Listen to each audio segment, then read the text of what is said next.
RSS के क़याम को 27 सितंबर यानी इस साल के 27 सितंबर को 100 साल हो जाएंगे। ये जो तंजीम है ये किस लिए वजूद में आई थी और ये किस तरह का काम करती है आप सभी जानते हैं, इस बारे में बताने की ज़रूरत नहीं है। आज वर्चुअली वो एक हुक्मरान जमात है जो बीजेपी के बारे में यही कहा जाता है कि वह उसका पॉलिटिकल विंग है। इसी हवाले से हमारे साथ बात करने के लिए मौजूद है मुल्क के नामवर सहाफ़ी और मुसन्निफ़ जनाब धीरेन्द्र कुमार झा साहब, जिन्होंने कई किताबें लिखी है। अभी उनकी जो ताज़ा किताब है वो गोलवालकर पर है, जो आरएसएस के दूसरे गुरु या दूसरे चेयरमैन थे। आइए उनसे जानते हैं 100 साल सफ़र जो आरएसएस का किस तरह से रहा। क्या कहेंगे आप, 100 साल का निचोड़ किस तरह से निकालेंगे आप? देखिए, आरएसएस का 100 साल पूरा होने वाला है और लेकिन आरएसएस अनचेंज रहा है, इसके फंडामेंटल्स वही हैं। आरएसएस शुरू से एक पॉलिटिकल स्पेस बनाने की कोशिश कर रहा था जिसमें मुस्लिम्स को सेकंड क्लास सिटीजन के रूप में ट्रीट किया जा सके, जो कि साफ साफ लिखा हुआ है गोलवालकर के किताब वी और आवर नेशन डिफाइन में। और पिछले 10 साल से जब से आरएसएस और संघ परिवार का रूल एस्टैब्लिश हुआ है इस देश में, तब से हम देख रहे हैं कि इस डायरेक्शन में कोशिश किया जा रहा है। पिछले 10 सालों में आप देखेंगे कि एक डिस्कोर्स खड़ा करने का कोशिश किया गया है जिसमें मुस्लिम्स को अदर के रूप में ट्रीट किया जा सके। उनके ऊपर वायलेंट अटैक्स हो रहे हैं, कभी कॉ प्रोटेक्शन के नाम पे, कभी लव जिहाद के नाम पे। गवर्नमेंट जिसका काम है ऐसे लोगों पे कड़ी से कड़ी कार्रवाई करना, वो बेसिकली इनके लिए एक इम्प्यूनिटी का क्लाइमेट बनाने की कोशिश करती हुई दिख रही है। साथ में गवर्नमेंट के बहुत सारे स्टेप्स भी के अंदर भी हमको दिखता है हिंदू मेजॉरिटेरियन बायस। एग्जाम्पल के रूप में आप सिटीजनशिप अमेंडमेंट एक्ट ले सकते हैं, जो कि क्लियरली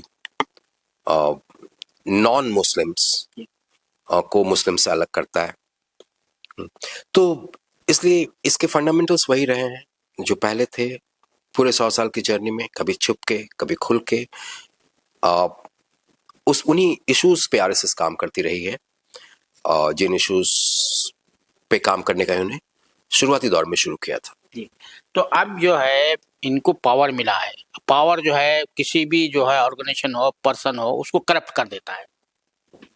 हाँ ठीक है, वो तो होता ही है, करप्ट तो करता ही है। और वो हमको दिख रहा है कि मतलब ये एक इन्वेस्टिगेशन का विषय है। आप देखेंगे कि हर एक जगह पे बड़े बड़े बिल्डिंग्स बन रहे हैं, 5 स्टार होटल की तरह बिल्डिंग्स बन रहे हैं आरएसएस के। आप चाहे वो दिल्ली हो या वो अयोध्या हो, आप कहीं भी चले जाइए, आपको कई बार डिस्ट्रिक्ट लेवल पे आपको मिलेगा बड़े बड़े बिल्डिंग्स बनते हुए।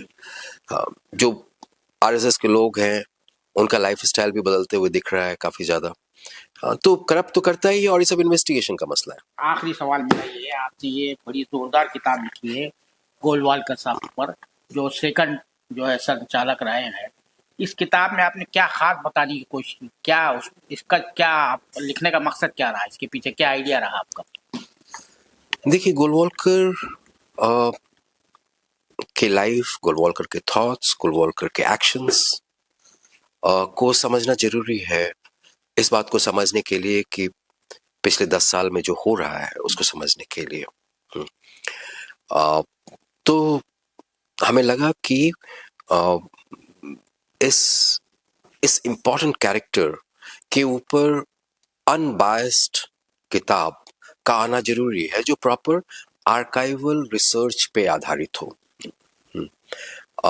तो इसलिए क्योंकि बहुत सारे मिथ्स बनाए गए गोलवालकर के बारे में और गोलवालकर से जुड़े हुए आरएसएस के बारे में, तो उन सारे मिथ्स की सच्चाई बताना और गोलवालकर का जो सोच था, उसके जो एक्शंस थे, वो किस तरफ ले जाना चाहते थे देश को, और कैसे गोलवालकर का जो आइडियोलॉजिकल प्रोजेक्ट था वो आज हम जमीन पे इम्प्लीमेंट होते हुए देख रहे हैं।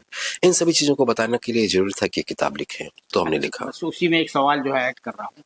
आपने कहा कि इसके कई वर्जन है, यानी वो वी और आवर नेशन हुड डिफाइंड जी के जो है, तो क्या क्या वजह क्या रही है इसके? कह रहे हैं ना आपके भाई किसी में से कुछ निकाल दिया गया, किसी में कुछ रख दिया गया, नहीं, ओरिजिनल वर्जन नहीं है। जी देखिए, वी जो है वो सेंट्रल आइडियोलॉजिकल टेक्स्ट है आरएसएस का, लेकिन वी में साफ साफ गोलवॉल्कर ने कहा है कि जो नाजीज का एंटी जीव मॉडल था उसको इंडिया में इम्प्लीमेंट करना चाहिए, इंडिया को उससे सीखना चाहिए माइनॉरिटीज के साथ डील करने के लिए। तो ये जो सीधा नाजी इन्फ्लुएंस है गोलवॉल्कर पर और आरएसएस पे, वो बाद के समय में, गांधी असैसिनेशन के बाद के समय में सॉरी, हम पाते हैं कि प्रो आरएसएस राइटर्स, गोलवॉल्कर खुद, उसके बाद फिर प्रो आरएसएस राइटर्स, और फिर बाद में कई नॉन आरएसएस राइटर्स ने भी उसको पिक कर लिया उसी तरह से। उससे अपने आप को डिस्टेंस शो करना उनकी मजबूरी हो गई। उनको लेजिटिमेसी के लिए जरूरी था कि वो दिखाएं कि वो डेमोक्रेटिक हैं, वो पीस लविंग हैं। तो इसलिए एक कंफ्यूजन का माहौल सा बन गया था, और इसलिए ओरिजिनल टेक्स्ट के ऊपर काम करना जरूरी था। बहुत शुक्रिया साला से बात करने के लिए। Thank you.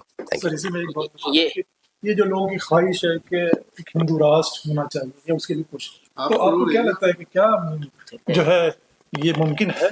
आपने जो कुछ भी देखा उस हिसाब से। देखिए, हिंदू राष्ट्र को कैसे आप डिफाइन करेंगे?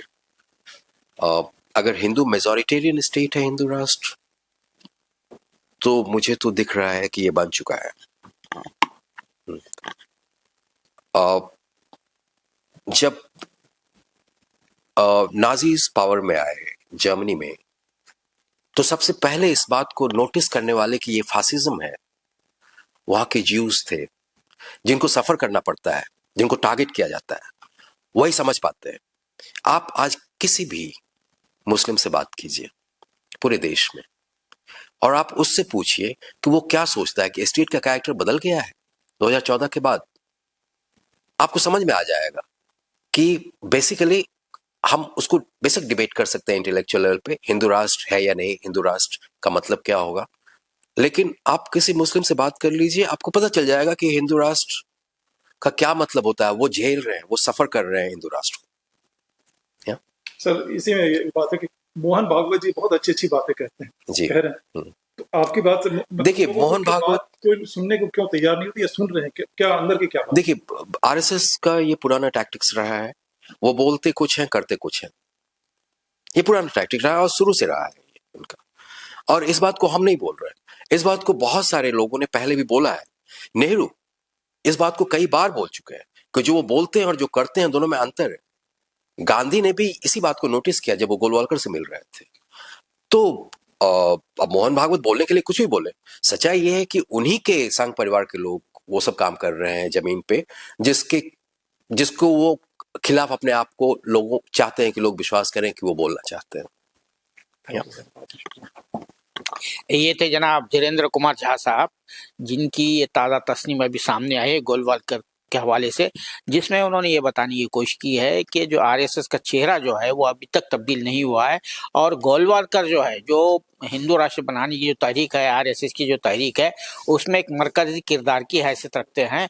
और उनकी एक बात ये भी अहम है कि चाहे वो मोदी हो या चाहे कोई और हो, वो आरएसएस के शाखा में जाता है तो उसकी जो ज़हनियत है उसी तरह की रहती है, चाहे उसे कोई चीज़ मिले या ना मिले। यानी इक़्तिदार के हवाले से जो बात हो रही है आजकल, बहुत से जो है आरएसएस के वाबस्ता अरकान जो है नाराज़ है कि उन्हें इक़्तिदार में अपनी हिस्सेदारी नहीं मिली है। इस हवाले से ये बात भी कही है। कैमरामैन जीशान राही के साथ मैं अब्दुल बारी मसूद, नई दिल्ली।